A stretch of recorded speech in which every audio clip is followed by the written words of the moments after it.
Hey everyone, आप सभी का स्वागत है आप ही के यूट्यूब चैनल में।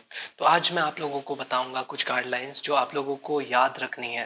तो ये गाइडलाइंस आप लोगों के जो फरवरी में सेशन नवंबर दिसंबर 2020 के एग्जामिनेशन हुए थे उसके हैं, और आपका जो अभी पेपर हो रहा है वो भी इसी सेशन का नवंबर दिसंबर 2020 का है। तो ये गाइडलाइंस आप लोगों के लिए भी एप्लीकेबल होगी। अगर कुछ एक्स्ट्रा एड ऑन होता है तो मैं आप लोगों को इन्फॉर्म कर दूंगा। तो यहाँ मैं आप लोगों को वही गाइडलाइन बताऊंगा जो इम्पॉर्टेंट है और आप लोगों को जाननी ज़रूरी है। रही बात अगर आपको इसको डिटेल से पढ़ना है तो आपको नीचे में डिस्क्रिप्शन में इसका पीडीएफ लिंक दे दूंगा, आप वहाँ से जाके डाउनलोड करके अच्छे से पढ़ सकते हैं।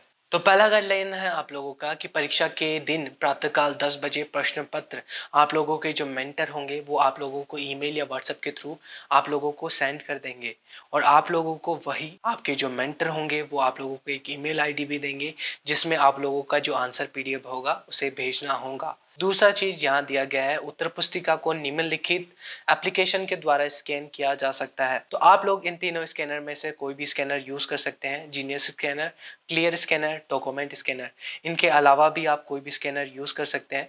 ये सिर्फ सीएसवीटी ने आप लोगों को सजेस्ट किया है, तो आप लोग कोई भी स्कैनर यूज कर सकते हैं। जैसे आप लोगों का यहाँ दिया हुआ है, to scan the answer sheet student can use any PDF scanner app.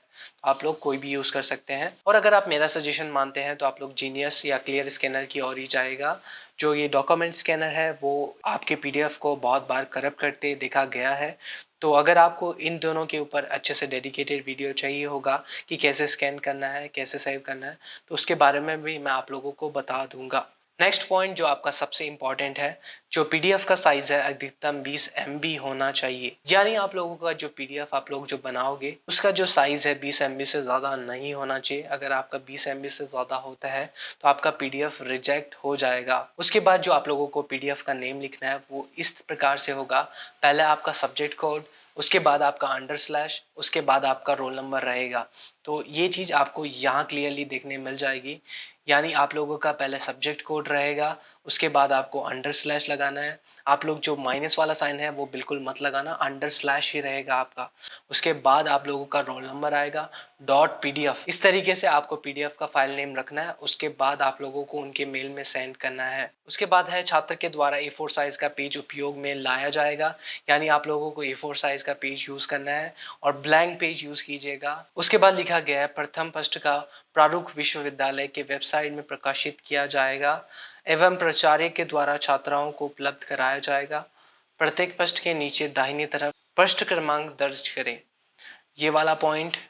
उसके बाद है दूसरे पृष्ठ में छात्र के द्वारा प्रवेश पत्र लेकर सेल्फी लिया हुआ फोटो अपलोड किया जाएगा। तो इन दो पॉइंट्स को आप यहाँ क्लियरली देख सकते हैं कि आपका जो पहला पेज रहेगा वो आप लोगों को जो आपका फ्रंट पेज रहेगा जो सीएसवीटी या तो आपके कॉलेज वाले आप लोगों को प्रोवाइड करेंगे। हमने उस फ्रंट पेज का पीडीएफ भी नीचे डिस्क्रिप्शन में दे दिया है, आप जाके नीचे से भी डाउनलोड कर सकते हैं। आपका फर्स्ट पेज आपका फ्रंट पेज हो जाएगा। सेकेंड पेज आपका होगा एक सेल्फी जो आप लोगों को एडमिट कार्ड के साथ लेनी है, कुछ इस तरीके से। तो आपको इसमें शो होना चाहिए आपका एडमिट कार्ड, साथ ही साथ आपका फेस। ये आपका सेकेंड पेज हो जाएगा।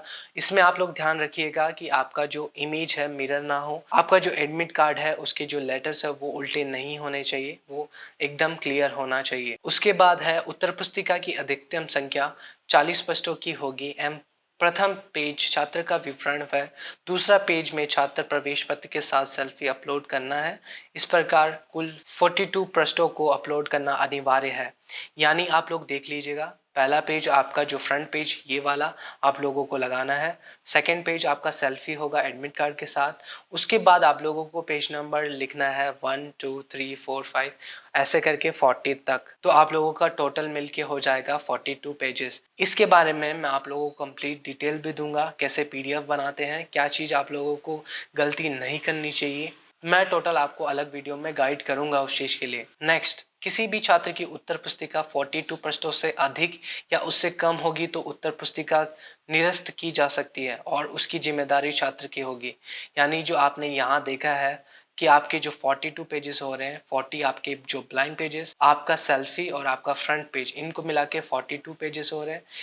इसके ज़्यादा या इससे कम नहीं होने चाहिए, नहीं तो आपकी जो आंसर कॉपी है वो निरस्त हो जाएगी। नेक्स्ट, स्कैन करते समय छात्र द्वारा सावधानी बरतें कि पूरा स्पष्ट आपका जो पेज है स्पष्ट इमेज होना चाहिए एवं उसका जो पीडीएफ है पूर्णतः मूल्यांकन योग्य, विजिबल और रीडेबल होना चाहिए। तो जो आपका पीडीएफ होगा वो ब्लर नहीं होना चाहिए, जो आपके पेजेस आपने जो लिखा है वो विजिबल और रीडेबल होना चाहिए, नहीं तो आपका जो पीडीएफ है वो आपका निरस्त हो जाएगा। छात्रों के द्वारा यह सुनिश्चित किया जाए कि अंतिम प्रश्न का उत्तर समाप्त हो गया है। अंतिम उत्तर समाप्ति पश्चात शेष प्रश्नों को काटा जाना चाहिए। यानी अगर आपका आंसर कॉपी 20 पेजेस में कंप्लीट हो जाता है तो आपको जो 21 पेजेस के बाद जितने भी पेज आपके बचते हैं उनको आपको इस तरीके से काटना है। तो इसके बारे में मैं आपको डिटेल वीडियो बनाऊंगा, तो आप लोग इस चीज़ के लिए टेंशन मत लीजिएगा। नेक्स्ट, दोपहर 2 बजे तक छात्र उत्तर पुस्तिका की स्कैन कॉपी को दिए गए ईमेल व्हाट्सएप में अपलोड करें। यानी जो आप लोगों के जो मेंटर होंगे, टीचर होंगे, वो आप लोगों को एक ईमेल आईडी देंगे, उसी में आप लोगों को आपके पीडीएफ सबमिट करने हैं। नेक्स्ट, परीक्षा के दौरान छात्रों को एक दूसरे या अन्य के साथ संपर्क करना निषेध है। यदि निगरानी करते समय ऐसी गतिविधि पाई गई तो उसे नकल या यूएफएम के अंतर्गत कार्यवाही की जाएगी। अगर आप ये चीज़ करते हैं और अगर आप पकड़े जाते हैं तो आपके ऊपर यूएफएम फिल हो जाएगा। अलग अलग दो छात्रों के उत्तर पुस्तिका के एक रूप पाए जाने की स्थिति में दोनों छात्रों के ऊपर यूएफएम की कार्रवाई की जाएगी। अगर आपके सेम पीडीएफ होगा, सेम राइटिंग होगी, तो आपके ऊपर दोनों स्टूडेंट्स के ऊपर यूएफएम फिल कर दिया जाएगा। तो इस चीज़ का ध्यान रखिएगा, कोई भी ओवर स्मार्टनेस मत कीजिएगा। नेक्स्ट, जो ड्राइंग और ग्राफिक्स के विषय की परीक्षा में प्रत्येक प्रश्न का उत्तर अलग प्रश्न में प्रारंभ किया जाए एवं प्रत्येक प्रश्न की स्कैनिंग अलग अलग करके एक पीडीएफ बनाकर अपलोड किया जाए। पीडीएफ का साइज अधिकतम 20 MB एवं पेज की संख्या 40+2 होना चाहिए। यानी जो ड्राइंग और ग्राफिक्स के जो सब्जेक्ट हैं आपके, उनमें आप लोगों को हर क्वेश्चन को नए पेज से स्टार्ट करना है। नेक्स्ट, ये जो आपका दिया हुआ है कि जो कॉलेज अभी बंद हो गए हैं और उनका जो टेक केयर कॉलेजेस का नाम यहाँ दिया हुआ है, ये लिस्ट और आगे इनमें और कॉलेजेस ऐड होनी है। तो एक नया नोटिस आप लोगों के लिए आएगा, तो आप उसका वेट कीजिएगा। और जो यहाँ पहले दी हुई है उन लोगों के लिए सेम हो सकता है, तो आप लोग इस चीज़ का ध्यान रखिएगा। तो अब मैं आप लोगों को आज या कल में कैसे पीडीएफ बनाना है, क्या क्या चीज़ों का ध्यान रखना है, वो सारी चीज़ें बताऊंगा और क्या चीज़ों को अवॉइड करना है उन सभी चीज़ों के बारे में बताऊंगा। तो आप बेफिक्र रहिए इन चीज़ों के लिए, आपको वीडियो जल्दी ही मिल जाएगी।